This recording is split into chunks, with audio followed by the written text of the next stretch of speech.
Scalable is a word I think people don't interrogate very often in terms of like, what does it mean to be scalable? It's not effortlessly scalable. As a business bro in my 20s, I listened to a lot of Alex Hormozy, and they will always give the example of like one-on-one, face-to-face, in-person sales aren't scalable. It's like you have an in-person sales guy that sells like $20 a month memberships. It's like, that's not scalable. How long did it take you to get to that point where you understood your intrinsic motivations and how they applied into your business? Everyone's doing the best with what they got, right? Like, or at least trying to. If I'm in a place of suboptimal mental state of being, was the time in the past where I felt great about like, man, what was different about then versus now? If you see things coming, if you're not in a hurry, if you're able to take your time with the hiring process, there are good people out there. Things are hard if you're playing them on hard mode, right? If you're like, I need to find a great person in a week and I need to get them onboarded and doing mission critical work within a week, that's just really challenging.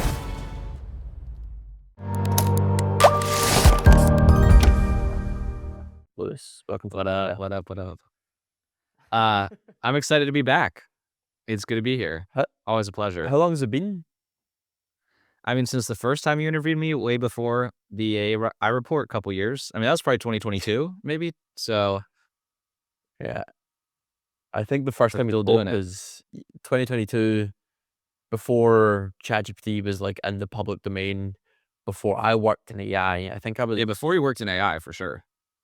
I think I was bartending in rural Australia at this point. So it's a big change. We've came a long way. Now we've both got companies and AI companies around newsletters specifically, which is kind of what I want to chat about today. We spoke before this, and usually when I have guests on, it's very much uncover their story. What are they about? You've obviously been on the podcast before, so people can learn that, but we're just going to be having a bit of a public brainstorm around our businesses, what we're noticing, what's working, what isn't working.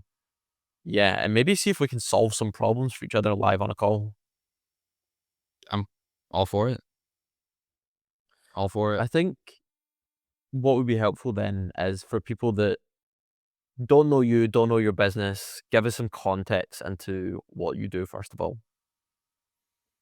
Yeah, so when we first connected a couple years ago, I was running Orbit Metrics, which we still operate. That's data and analytics. So we do business intelligence, mostly for e-commerce brands, not exclusively.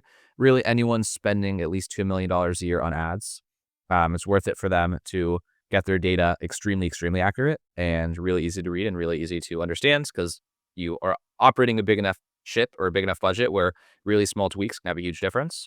And so we give them proper data infrastructure. We still operate that business. I'm just not terribly involved day to day anymore. Got a handful of clients and kind of took a life of its own from that starting point of just referrals and retention and growth of accounts of people that we work really closely with, just kind of in that consulting business. And then in September, October of 2023, we launched Orbit Marketing, which actually had a different name at the time. We called it Inbox Ghosts. Really straightforward premise. Every business should have some presence over email, and most have no presence over email, since at least to get folks started. And I'd say the vast majority of our clients are still people where we're not extremely involved on a super strategic level. It's let's make sure that you're not silent on this channel, right? I don't want to say like, let's just check the box, but if you have a CRM, right? If you've been in business 5, 10, 15 years, even 1 year, like last year I looked at the number, I personally took, I think 300 sales calls last year. And if I look at those numbers, then it's like, all right, so, and it didn't close 300 clients. So let's say I closed 20%, which is high. I don't think I closed quite 20%, but that's 60 people I closed and 240 people who I didn't close that were not like, F you, never call me again. They're like, oh, it's not the right time. I'm moving. My wife's pregnant. We don't have money for this right now, but like, let's keep in touch. And I go, okay, great. But like, the 30-minute sales call, we didn't become the best of friends. I didn't ask them for their birthday, and I didn't follow them on Instagram. And so it's like, what are we going to do? Like, how do I remind them that I still exist? Obviously I did probably send automatically all of them a connection on LinkedIn, to just try to be in front of them that way. And I post twice a week on LinkedIn, so that's effective for reaching the folks who are there. But most importantly, I want to make sure that they see me at least once a week and remember that I exist, such that if and when they are ready to start a newsletter, they have the budget, they have the time, they have the energy, they've realized it's important, oftentimes through, the persuasive content we send over email, then they finally decide to reach back out and give me a call. So that is why I believe most businesses should have an email, especially if you're selling expert services, right? People want to know, like, and trust you. This is all very basic vanilla stuff. And That's why it's so overlooked, right? We want to focus on, even like you're saying today, like what are the big ideas? What are the bottlenecks? What are the breakthroughs? I think of email almost sometimes like insurance. What is just like a humble piece of the business that you want to have that you overlook. And whereas you look, years later and kind of had a wish that you had been doing it the whole time. In terms of what we're doing now, like we are using email as a full kind of life cycle channel where we are acquiring people into an ecosystem by using the newsletter as the lead magnet in terms of like running ads specifically to the newsletter as the way of acquiring new clients. So all of those 300 calls I took last year, vast majority of them came from somewhere else originally, right? They came from word of mouth, they came from networking, they came from cold email, they came from a direct ad, and then email was the retention and remarketing tool. But we do also use newsletters as something you can drive ads to directly. It's like, hey, this is an educational free thing I talk about. It's really valuable if you are an XYZ, right? If you're someone in my target market interested in learning about these problems and challenges and areas of knowledge, then check out this newsletter. It's really great. And then that just becomes a nice way to get a foot in the door, get someone inside of your ecosystem because you already know you're going to publish in front of them once a week, demonstrate your consistency, demonstrate your expertise, etc. So we work with a lot of companies to deploy those strategies in one way, shape, or form. Those companies that you booked originally on sales calls and then they said, okay, not right now, the time's not right. And then they ended up kind of maybe booking another call or reaching out at a further time. Do you have any kind of numbers on like, or any intuition on what those numbers look like in terms of like people that have initially said no and then said yes later? I definitely find it's most often the folks that I build rapport with. And so I, with our own newsletter, oftentimes have someone from my team write it and rather than myself. And I like to give them like, I don't remember if this was before or after. I think this is once we started recording. So we've built teams, we've built companies, we have people that we're trying to like build up, right? I think if I'm the upper limit of our growth, that's really scary for my team because it's like, I've got a lot of limitations. And so I'm trying to build everybody up. So I like to put my writers front and center. I do find that when I take the mic and write my own piece, like the people that I built a lot of rapport with on sales calls will often just reply directly to the newsletter and be like, this was helpful. And that's kind of a raising their hand is like, well, I'm not going to ignore that reply. I'm going to like reach back out to them. And depending on the nature of the relationship, either be like, we should hop back on the phone. Like, tell me what's new, what's going on in your business. Let's just chat. Or like, hey, is now a better time?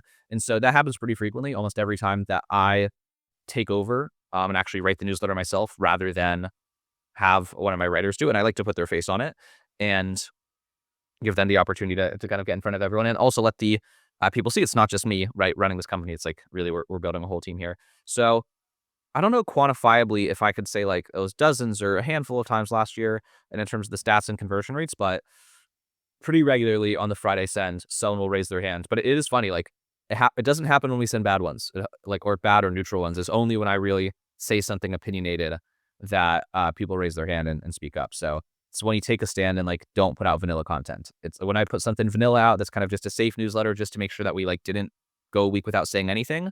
It's almost like we did go the week without saying anything. It's still reminding them we exist, but it's not making the same impression as like really being authentic and bold and opinionated and like putting emotion into the writing. Interesting. Do your writers now have the capacity to do that as well? I know that you mentioned that like you're doing it and it's when you put out a piece, like do you foresee some of your team getting to the point where they become enough of a public persona that they're also persuasive in their own way? Yeah, I think that's unfair of me the way I painted that just now. Like Katie, who's actually transitioning to another company, which is exciting for her. Like, glad she got like somewhere exciting to go. And we, so she'd been writing a newsletter for a while. Frequently, yeah, she would put her own taste and flavor and personality into the newsletter. And I had a friend of mine that I know personally who was like, if you change the format from what she's been doing, I'm gonna be upset with you because I really like these. It's like I do get replies from hers as well. I just like, I'm still a writer at heart. Like I still like my own, like I started writing because I get a lot of reinforcement from people telling me that like they enjoy my writing. And so I still continue to like get enjoyment out of that. So that's probably why it like burns itself in my memory more. And like I like to pull those examples up. But yeah, Katie got plenty of feedback from the coolest thing, right? When you run a company is like a salesperson who's not you closes a deal with someone you never met and they're a happy client, make a referral, and you've just never even met the person. That's like, okay, this is like, there's a real machine here that is beyond my control and bigger than me. And so that's certainly happening, which is really cool. Talking in the machine, the majority of clients you get are the B2B. Yes. Okay. Do you get any, like, is there any on the fringe? Is there any D2C? Is there anything that kind of is even without that model as well? I mean, quite a few people. So ultimately, we're where we've been investing from like a positioning and strategy perspective, which sounds really like sophisticated when it's not really like that sophisticated. And it's just like we're not being, blind. We're like ideally being deliberate about the direction that we're going. It's like, what have we built? What are some of the byproducts, right? What's the word for this? Byproducts like sawdust, right? If you're thinking about like, how are we utilizing our sawdust? Ultimately, we did start out kind of with the idea of being more of a commodity service, meaning being kind of interchangeable with like, if you think about like the Chick-fil-A model, right? Chick-fil-A is like, what are the values, right? Consistency, reliability. It's like you're just going to get something on time, the way you asked for it, the way you expect it.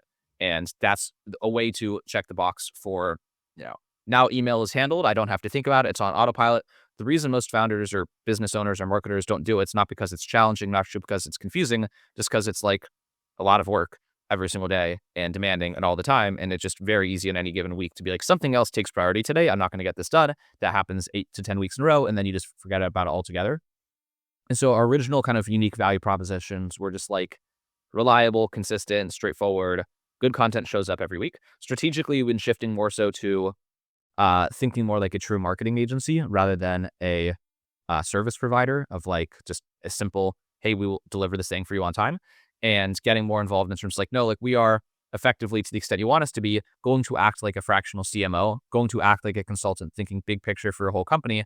And with those, like, we're going to be really conscientious about how much you're spending with us. Now, if we're managing your ad spend as well, how much we're spending there, what is the return on investment, how many meetings are we generating? If there are problems with your sales calls, we want to like watch your sales calls, like get just more involved and more invested in the whole outcome of the process. And so for that, we're going to be strategic around where do we have advantages, what do we know best, and where also is it just the easiest for us to be successful for people, and that is going to be like high ticket B2B versus different games of like super high volume, low dollar value transactions. But on the fringes, and this is where I'm going with the sawdust, I have a team of just really competent writers who are really organized and do work on time. So a lot of media companies do hire us to just like take the place of their daily newsletter writer. And they're not necessarily selling any back end of like high ticket B2B consulting projects. They're just ad supported business models of daily content. So like there's this daily stock market newsletter that we've been writing for like 2.5 years, almost like since almost day one, basically. We have like our own software and our own software for writing, and then obviously just like click up for project management that automatically increments the number of the issues when it creates the task, like the number of newsletter issues. And so I mean, we've written like several hundred of this newsletter by now because it's a daily newsletter we've been writing for 2 years. But yeah, it's just a stock market newsletter that's ad monetized. Several others in like e-commerce, just general interest. But that's not our priority. Those are just nice when they come our way.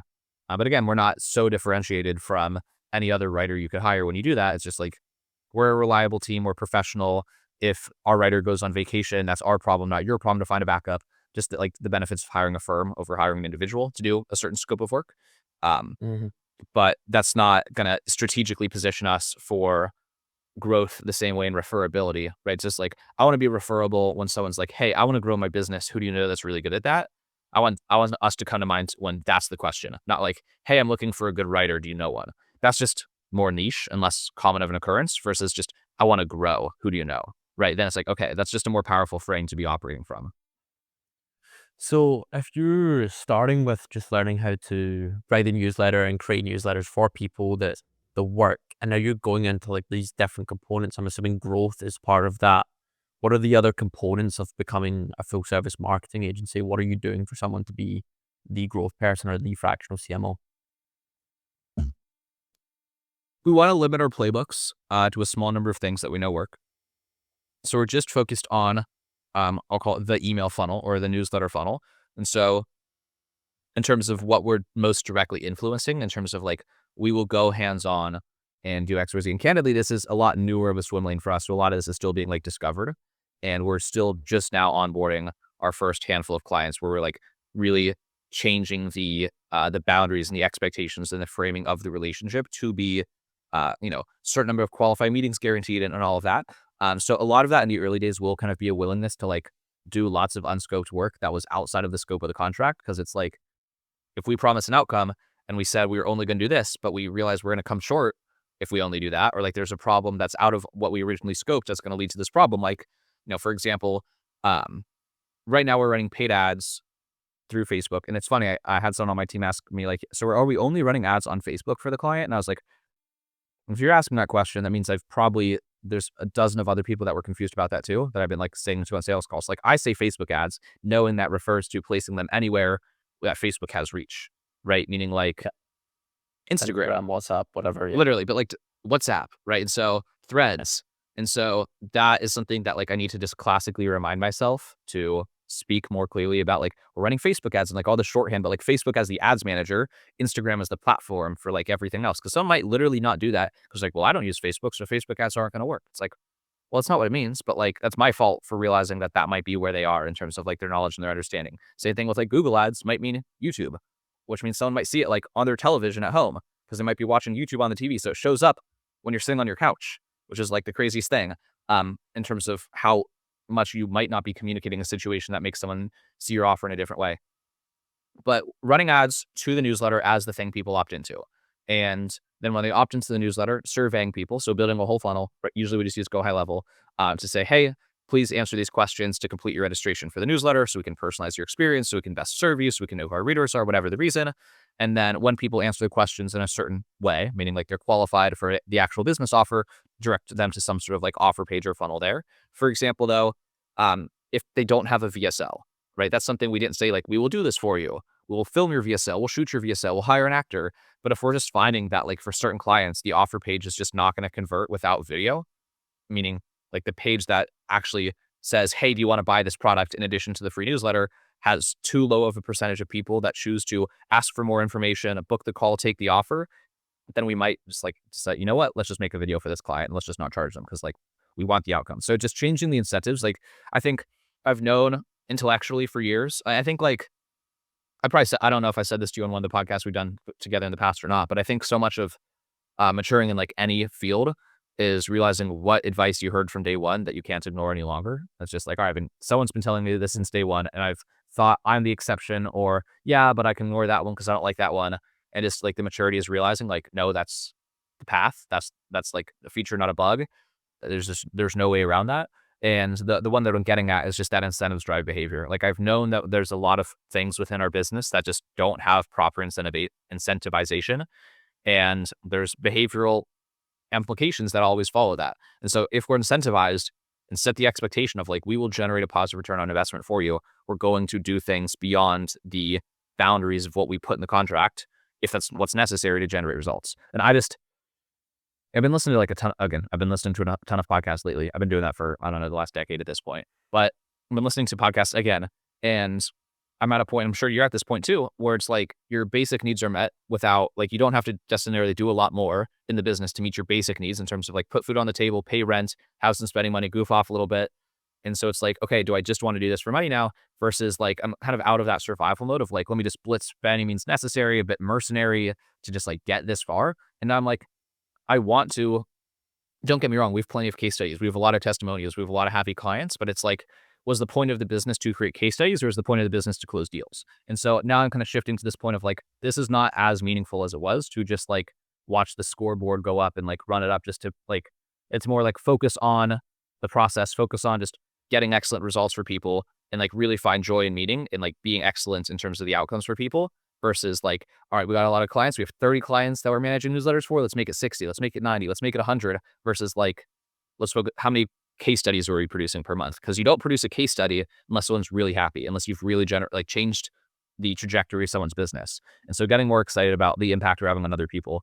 I don't know, it's just kind of the classical like life maturity trajectory. And that's kind of where I'm at now. Like the first goal is just to have my own business and to like be able to survive doing that. It's like, okay, great. What now? And not being like upset with the question, not being like ungrateful. It's like, okay, like it's not going to just be like, I try to just double the goal. It's like, all right, we hit this, let's hit 2x that, but it just didn't motivate me the same way. And so it's like, no, I just like want to absolutely know without a shadow of doubt that like we are crushing it for clients in terms of results, not just like, well, they like the newsletter and it's good content, but it's like, it's working. So that's the priority. For us internally right now, we're in a similar position where newsletter's going well, ads are going well, everything's growing, everything's building for the next. But what we're thinking about is how we use technology to scale, right? So what are the different offers we put together? How do we deploy chatbots and AI so that we can actually scale without more human input? And when you describe this idea of becoming this full service kind of marketing agency, it sounds like a lot of extra work, but it kind of reduces your capacity to scale because you're operating as an agency at that point, unless you just kind of grow the headcount. It sounds like, for me, really difficult. And if I was in your position, I'd be like, okay, let me just double, triple, quadruple down on doing what we know best and what's systemized. So do you think about it from that angle? Like, does that concern you at all? Like, all this extra work that you're saying, oh, we'll make this video to make that client happy. Sure, but potentially reduce your margins, potentially reduce your ability to scale.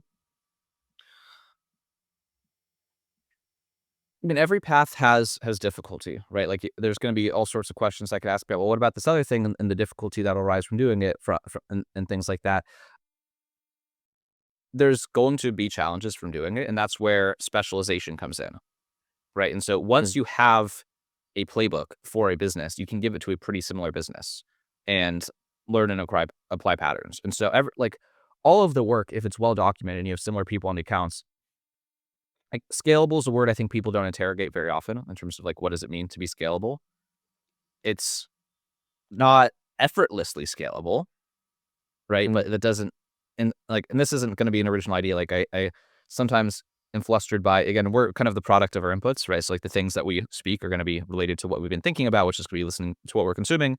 And as a business bro in my 20s, I listened to a lot of Alex Hormozy, and like, I'll always give the example of like, one-on-one, face-to-face, in-person sales aren't scalable. It's like we gyms. You talks about gyms a lot, but it's like you have an in-person sales guy that sells like $20 memberships, $20 a month memberships. It's like, that's not scalable. It's like, no, you could like train a sales team. Like, you don't know how to, just because you have not figured out how to scale this. Like, I think we've made a lot of poor decisions. Like, there are professional consulting firms, meaning like big agencies. They don't call themselves agencies, but like KPMG, Deloitte, PwC, yeah. PwC, right? Like, those are billion-dollar firms that figured out how to put layers of management and hiring in place, and systems and process law and training in universities. So it's like, it's not effortlessly scalable the way that like software is quote unquote effortlessly scalable.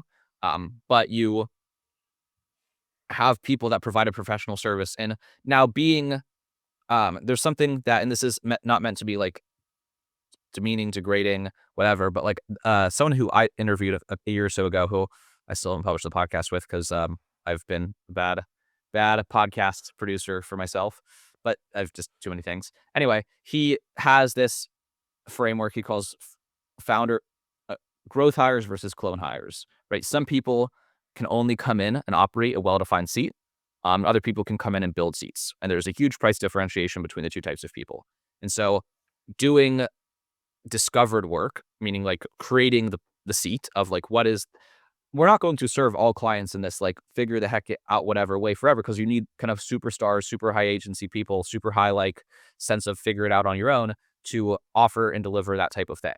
But eventually, we will discover like, these build the machine that builds the machine. Like, we'll have a repository of like, okay, these, we know that right now these hooks are working for these types of offers in this industry, in this market, within an acceptable CPM range. And so, when you're managing similar enough people, is you just kind of need one, like your leverage kind of increases when you have like, so there's this guy named Kai Bax. He's agency owner based out of, or at least he was is Australian. I don't know if he lives in Australia anymore. And it's like, he is someone I'm very inspired by in terms of like, he's built, has $1 million a month marketing agency that's just doing paid ads for a bunch of clients in a bunch of industries. But it's like, he's really well organized in terms of sharing between his account managers what's working for what clients, and the information that's sharing, and the scripts and the hooks and the playbooks. So it's like, you have templates, you save information. So we're not going to like create new fulfillment from scratch for every client. It's just the first 5 to 20 that we have to do the, things for the first time to realize. But then we're like, all right, well, now we just know that we need to like be ready to offer VSLs, but we have a playbook for that. And like, these things do work. And with more, like, an employee asked me the other day, how are we going to handle, like, what happens when we have our first 5 of these clients? Do you think the team can handle that work? I'm like, well, we have 5 of those clients, the budget for that department increased by 5 retainers, and we can get another really excellent person. And so it's like, you Mm. see the meteor coming before it hits the earth. It doesn't just like, it's not overnight. Things aren't black and white. It's like the brain, what it does is reduce things. And you have to like also use the brain to not reduce things. So it's like, let's stop and really think. This is the partner post I wrote for. So for those of you who don't know, I read a weekly partner perspective for the lovely AI report newsletter. And the one I sent to you yesterday was like, using AI to overcome fears. Like, people want it to do work for them, when that's like one of the most limited use cases. Is like, don't ask it to do work for you. What about the work that you've been avoiding for procrastination? Not because the work is hard, but because you fear about doing the work. And so it's like, well, use AI to like talk through your fear. Like, what am I really afraid of happening here? What's the worst thing that could happen? And just ask. Like, everyone like wants like a fancy prompt, but like the humble question, like, help me overcome this fear. I have like some irrational emotional blocker around doing this thing. Like, let's talk through it. Not like convince me to do this, because that's going to get kind of the wrong output, but like, let's just have a really honest conversation. What's the worst thing that could happen here? So it's like, so what if it's not scalable? Like, it is scalable ish. If you, how do I make this scalable? I think just for me is, I think the thing that you're really good at and I'm not good at is systems thinking, right? You've always Mhm. been incredibly, your company in general, everyone in your organization is incredibly good at that part of it in terms of the systems thinking. So when I think about what you're doing, the level of complexity that I'd have to go into to make that work is really daunting for me. I think everyone within our company as well, we have Melvin, our CTO, is like the only one that can think in systems like that, which is probably detrimental to our business, that we have more idea guys that go out and kind of can close business and have these big things that might work and have a good intuition of like how the market operates. But in terms of the systems, it's like something that we don't have internally, and we just like don't have the capacity for that. So that's why that terrifies me so much. But I do see your point. Like, obviously, there's billion-dollar organizations that thrive on this model. It's just layers of complexity, and I think the hardest part we've both found as well, at least for me, is hiring good people. Like, finding good people and hiring good people is incredibly hard already. I wonder if that's going to get even harder with where we're at in AI, because I think we're getting a few ultra competent people, but the pool of like people that are pretty good, I think that's tricky. I don't love making macro comments because I feel like I have pretty limited experience and exposure. I'm like, I'm in my little cave. I'm in my cave in New York City, so I see a lot of things and meet a lot of people. But um, I'm hiring in such small numbers, right? I'm hiring. We're still only 15 people. It's like, how many people did I interview last year? I don't even know if I interviewed. I interviewed like a handful of people last year, but like a lot of the team hired other people. I don't know the compression of people because there's so many people we don't know about. Like, there's more I don't know about than I know about, right? I've not met more than half the people on the planet. I've met much less than half the people on the planet. Probably less than 1%. I don't even know. Like, the mental math. Like, I've been exposed to such a terribly limited number of people that are out there, and how, again, I don't want to say that what we do is easy, but I want to say it's highly trainable, especially when it's documented, right? And I don't have a massive con about like the future of work and the future of talent and the future of these other things.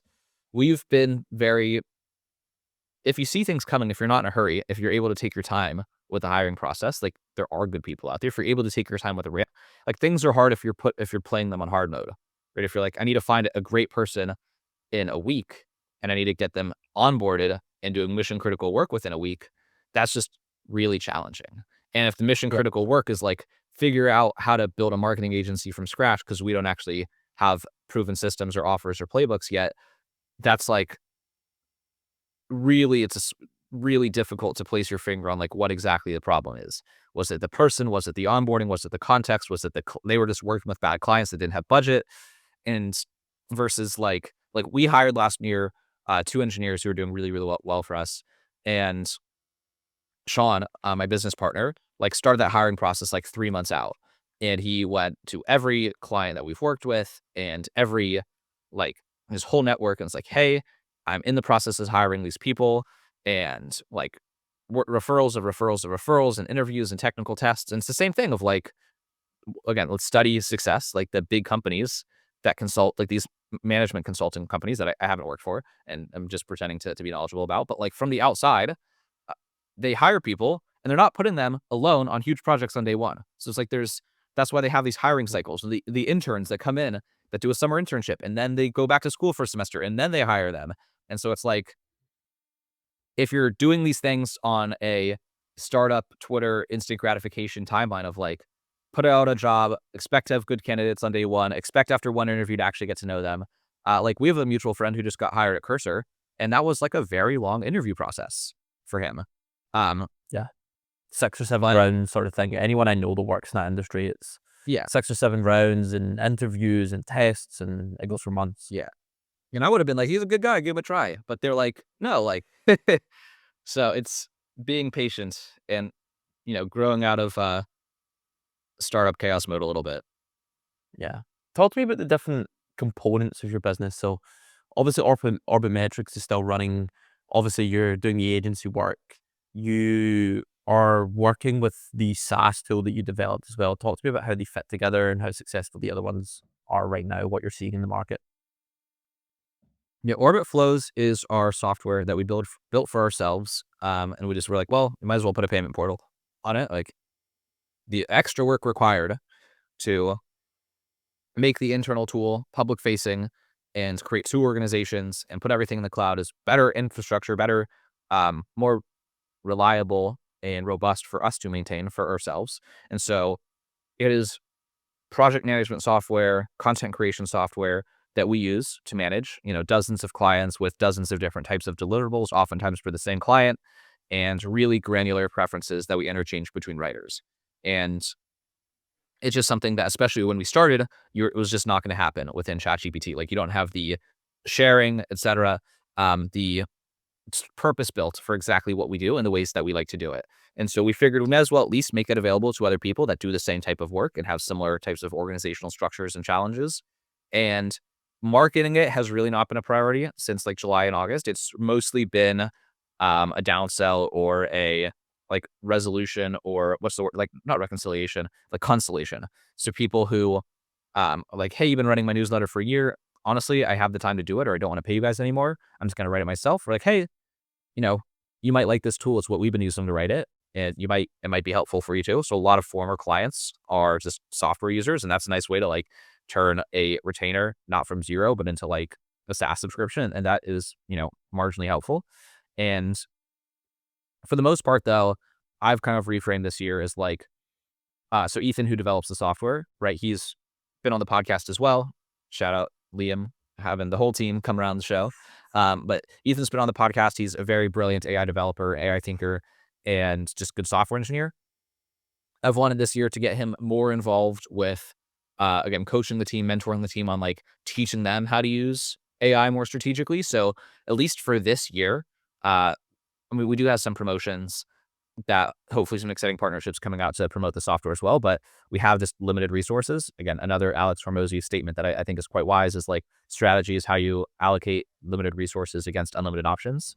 And we have this marketing agency is where I'm trying to petition to get like a vast majority of the growth resources. So it's like the data business has mostly been very slow. Again, difficult to hire if we need to do it quickly. If we need to, it's hard work if people don't have the context. And so it's like we're deliberately letting that one be slow and steady and gradual and win a couple big deals a quarter, mostly by referrals from like a handful of really strong partners that we've built, because we don't want to bring on a bunch of clients, then have to hire new engineers in a hurry and ruin relationships. So that's like our very conservative, slow and steady bet, which is like reliable and billables, meaning like we can kind of ramp up or ramp down the pace, just very close relationships with a couple large clients that kind of have an infinite need for like miscellaneous technical work, infinite up to a threshold, obviously. But there's like an endless backlog of stuff that they want to get done, but they're kind of very flexible in terms of how aggressively we work during different parts of the year. That's never going to be a huge business, or at least not going to be a huge business in the next couple of years, but it's like a nice base. And then Orbit marketing is where I've kind of petitioned all of the, internal political resources, meaning myself and my partners, and created the vision of like, I think this is the thing that is most scalable out of what we're doing besides the software. The software could be, but I think this is the year where we want to focus still more on the agency. I think setting a higher bar for like when you graduate from one business to be able to move on to the next is something I kind of set as like I don't know, a statement that like I think really resonated with Sean and Ethan. Was like, hey, we kind of like thought we were successful at the agency thing because we got this far, but what if we like 5 to 10x our bar for like how far we need to go with this thing? Because there's this mantra we've had, which is like services to software, and then Sean really wants to do it like space, like actual outer space things. So services to software, software to space, and I was like, I think we prematurely thought that we finished the services chapter because we hit, what XYZ financial milestone. I'm like, but realistically, we could get 2 to 5x from that. And that just gives us a stronger foundation for everything else. So like, let's finish that. So this is the year where I want to finish that. And I think last year being pulled in all the directions prevented us from hitting that last year. And I was like, let's actually hit it this year and remove all the distractions. And so Ethan's still building the software because there's a couple of clients that like we just do an egregious amount of deliverables for that it just would not be possible without our software to like make ourselves more efficient and accurate in terms of catching quality errors. And then again, the interchangeability of the software between people. So that is like our primary internal system and tool for internal operations. But where the priority is, it's on the agency clients that we generate results for. Because we want that referral factor for when people want to grow. It's like I've hired a lot of people, none of them were very good. Like I'm saying like a lot of people have that impression around the agency space. They say, I've hired a lot of people, none of them were very good. You're one of the few people I've heard good things about. I want to give you guys a shot. Like that's where I want to be. Because again, it's also like a meaning thing. Like I just at least I want to be drawn from a place of like intrinsic motivation as well, like as the founder. And I don't want that to sound like too fluffy of like, oh, I want to be in a good mood every day. And I need to like have, it needs to be a sunshiny, warm day for me to be productive. I don't want to be one of those people. I'm saying like, I want the work itself to excite me enough of like, because otherwise I'm just going to not show up with good energy. And I'm excited about crushing it for clients. And I can't get excited about like, we're doing this basic thing for zillions of people. It's like, well, because what if it's not working? Then it's just like we're selling a dream of like, well, you should have this, but it's not actually doing anything. So I want to just know that what we're doing is making a difference, which just paradoxically will lead to a much better business because it's like when you're crushing it for people, that's what leads to the referral factor versus like when you're just doing a good job. Mm. How long did it take you to get to that point where you understood your intrinsic motivations and how they applied into your business? Because it's something I think about a lot as well, is what they don't tell you about running a startup or running a business yourself is that if you are a 9 to 5 employee, you don't really have to have a purpose behind the work you do, right? Because you're just turning up, you're getting paid to do your job and then you go home, right? Whereas this is kind of long game. At some point, you'll go out for a multiplier, your name's attached to it. This is something that you created and built. So I guess how do you go around thinking about that and trying to intertwine your intrinsic motivations into what you do on a day-to-day basis? Yeah. Everyone's doing the best with what they got, right? Like, or at least trying to. And I spent a lot of time in the past. So a lot of where I default is if I'm in a place of like suboptimal mental state of being, or we could call it like not totally sure and I'm overthinking or overanalyzing. I'm like, all right, what was the time in the past where I felt great about life? And what was different about then versus now? What was I doing then? What were some of the, raw ingredients that led to that recipe versus the raw ingredients I've kind of drifted into now? And one like in college was kind of again life transition points, right? Are always very challenging for people because it's like, what do I pick? I want to pick the right thing. There's a lot of like weight and attachment and like, um, what if I pick like I'm I'm I'm gonna waste my entire life? And you think these like really really heavy thoughts about picking the wrong thing, and ultimately, then you can kind of go to the opposite extreme and be like, maybe it doesn't matter at all. I just need to pick something, and so and trust that like by picking something and getting good at a thing, that'll get me closer or further. And so I think searching always for perfect answers is a path to like no action versus just doing stuff. So like everything good that's happened to me has come from some sort of imperfect action, right? Like every time. Never like at the whiteboard, decision matrix, like let me wait, these are the 10 factors I care most about.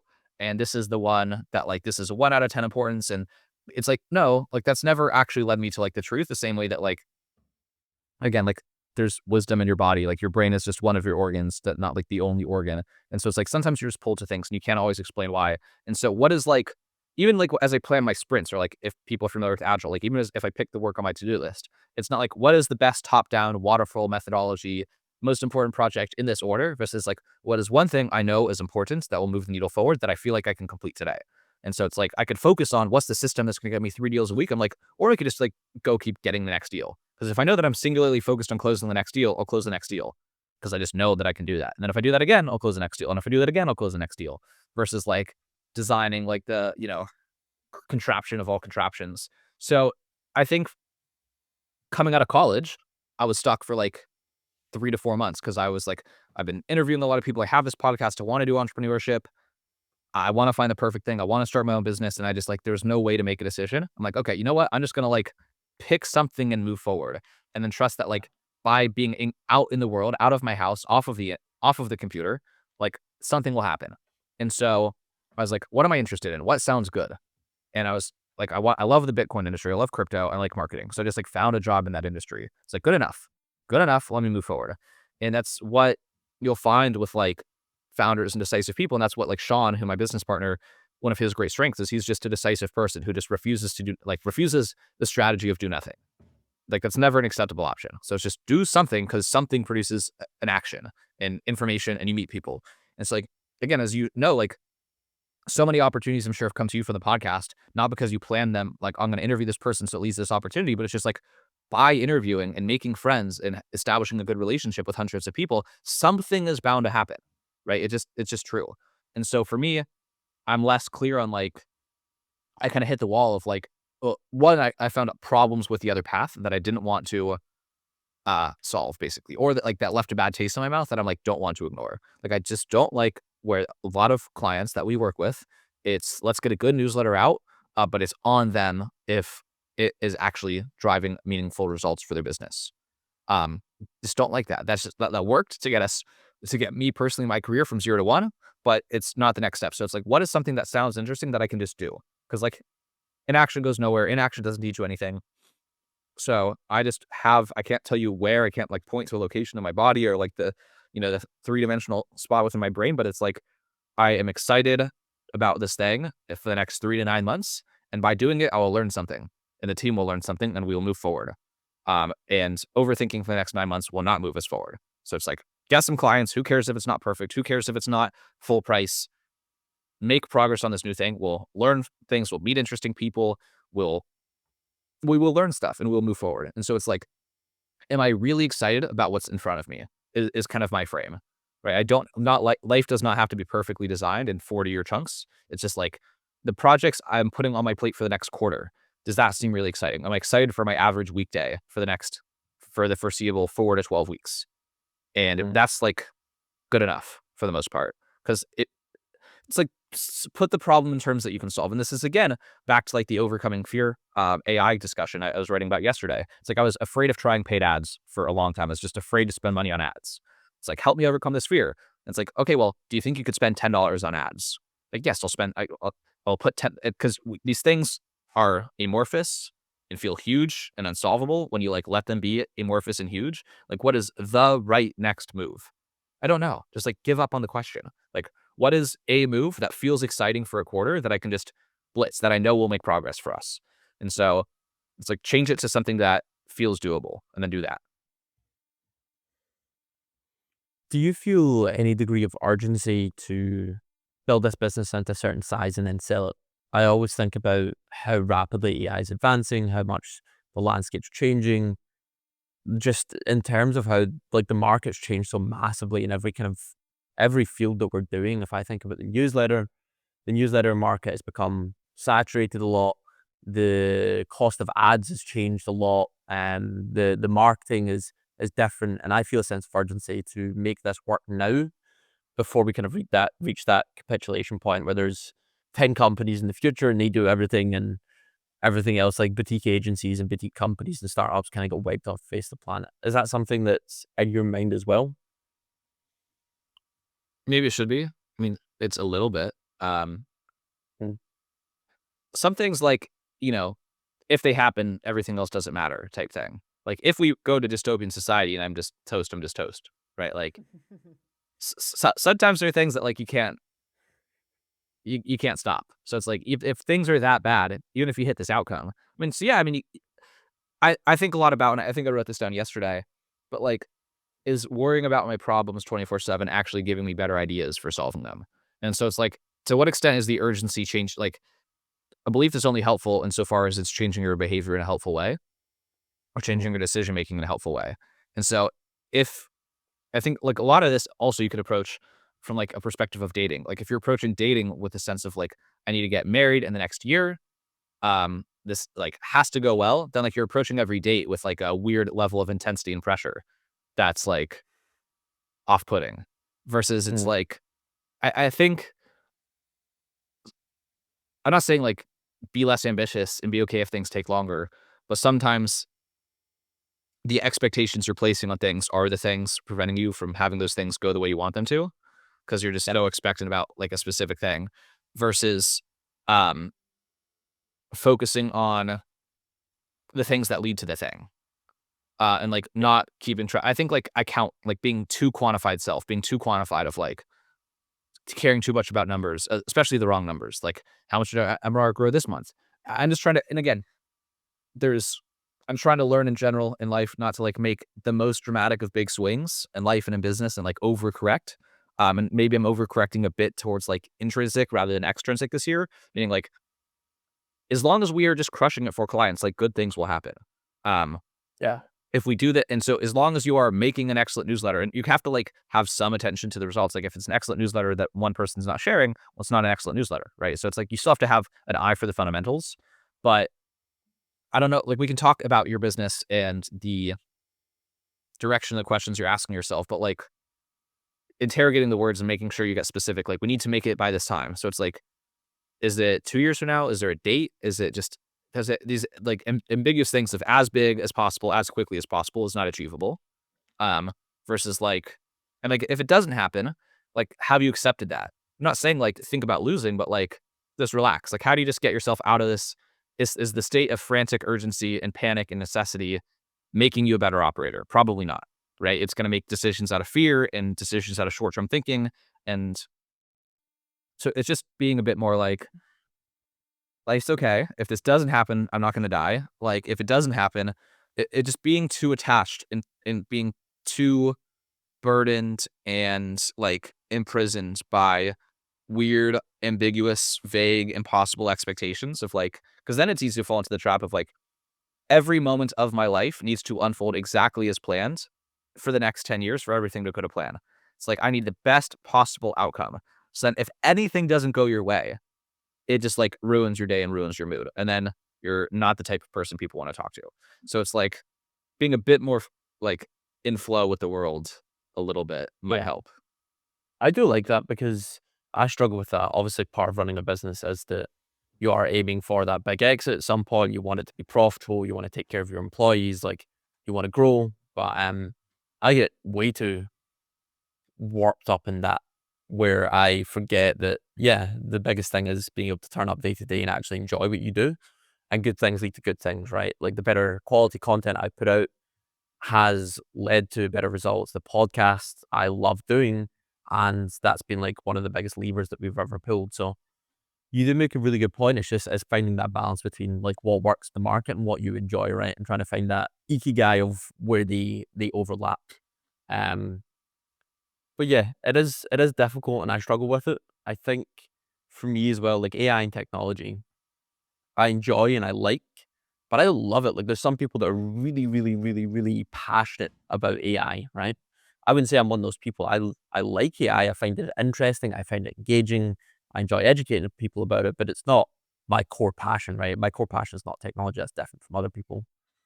Um, so yeah, it's trying to find ways to bring that influence of what makes me me into the business as well, and it'll hopefully lead to some degree of success. I think it's a question of again reframing yet again because like what does it mean to be passionate about AI? Like that's a big statement. It's like what is something smaller that we could own more strongly? You know what I mean? Yeah, Like what is and these are questions that you can choose to answer or not, but like what about what you do already is really exciting? Like what parts of it do you like the the helping other conversation. people? This, Okay. the conversations, it's like But the what about ability this? to Yeah. is to explore my curiosity. Like the reason I enjoy the podcast, I'm a very curious person. I love learning.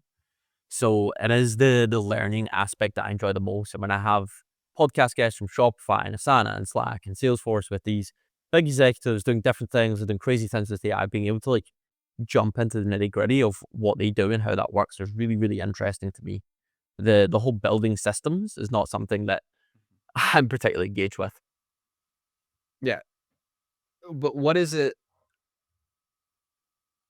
that's interesting about like the you said like is it the frontier of like what's like there I think I'm just trying to get more specificity in the language of like okay so you like talking with people like there's things that are happening in Mechanically, it's AI just that feel exciting understanding and there's mhm. it's not that the subject itself has to be exciting. It's like, for example, I was in an Uber the other day. I'm currently in Cape Town, South Africa. I was speaking to my Uber driver, and he would tell me about how he's got a part-time job doing pig farming. And I just loved speaking to this guy for 15 minutes because I was learning everything about pig farming and like all the different aspects of it, and about, yeah, pigs, like how you feed them and like how they'll eat anything. And it's like when they have babies, they have all the blood and stuff on them when they're born, as soon as they're born. So you have to take them straight away from the pig's mother at that point. Because if a pig gets a taste for blood at that point, then they just want to eat other pigs and want to eat all their babies. So just like learning really intricate niche things like that about anything interests me. That's my curiosity. I seem to get this dopamine rush when I understand how things work. Yeah, I like to, I'll use the word divorce. I want to sometimes, and again, we can't always compartmentalize our lives this logically, but, and I don't want to say like, don't ask for everything. I just have, I'm just one person with one perspective, but wanting to separate things that serve different purposes, right? The, like if you're, for example, if your romantic partner doesn't want to talk about business all the time, that doesn't make them a bad romantic partner. It's like they don't need to serve, one thing does not need to serve every need in your life, right? So it's like Yes. people are like, I like playing. Yeah, I played dodgeball last night. I like playing dodgeball. How can I monetize that? It's like, no, like this. Well, that's where my brain goes. Anything that I Yeah, enjoy or do, like, it's like anything that I do, any conversation I have, I'm like, how can I monetize that? How can I make that into it, business? That's how my brain operates. and it's like there's things that we can do for fun that we corrupt when we try to Yeah. make them more than that, right? And so like this year, I've gotten a lot better at running this year. This year's 3 weeks into the year. In the past 9 months, we've gotten, because, and this is like the least I've ever cared. I'm just running for fun, right? Like I'm not Mm. pushing pace. It's just like I'm letting this thing stay fun. Because I'm not an athlete. I'm not a runner, but like I'm letting it stay fun. And that's all I'm asking for from it. So I run, and if it's fun, I keep doing it. And so I'm running a lot because I'm only doing fun runs. And I make sure I run every Wednesday, every Saturday, even when it's not fun. But like the point is, where can we, versus with business, like we do have to make compromises. Like the stuff that's like, let hobbies be really, really fun. So like my podcast, which I haven't done in a long time, I was really, really good about like, I'm only interviewing people that I want to interview because it's going to be fun. So the podcast stayed fun.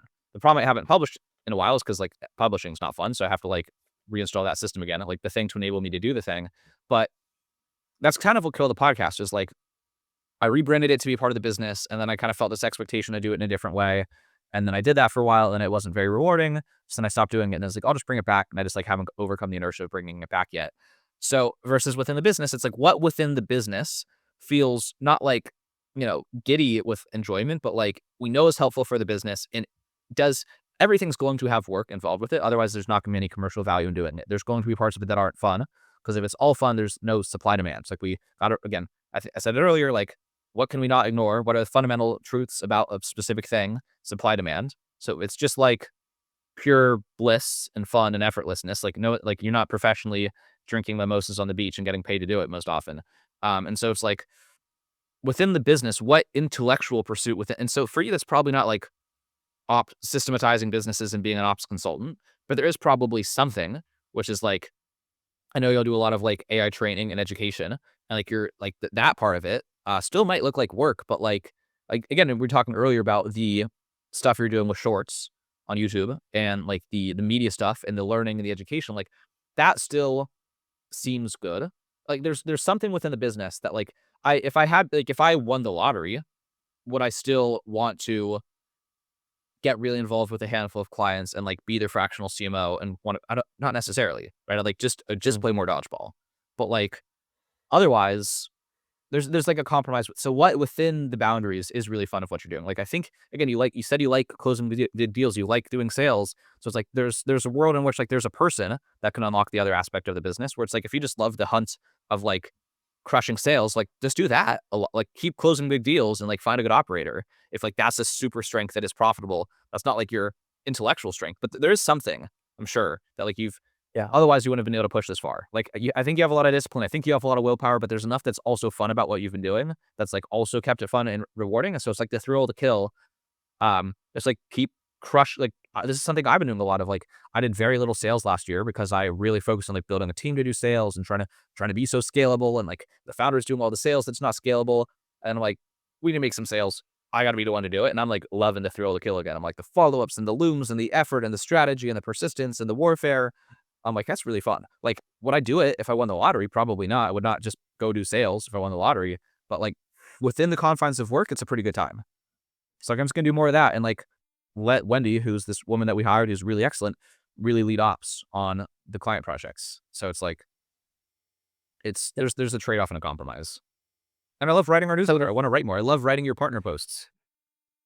Yeah. I think this is ended as a great therapy session. I think this is a way to end it because this is a beautiful kind of ending point of, yeah, it's given me a lot to think about. I think it's probably given people that listen to this a lot to think about as well. So, Lewis, I want to thank you for your time. I appreciate you. Liam, always a pleasure. Thanks for having me.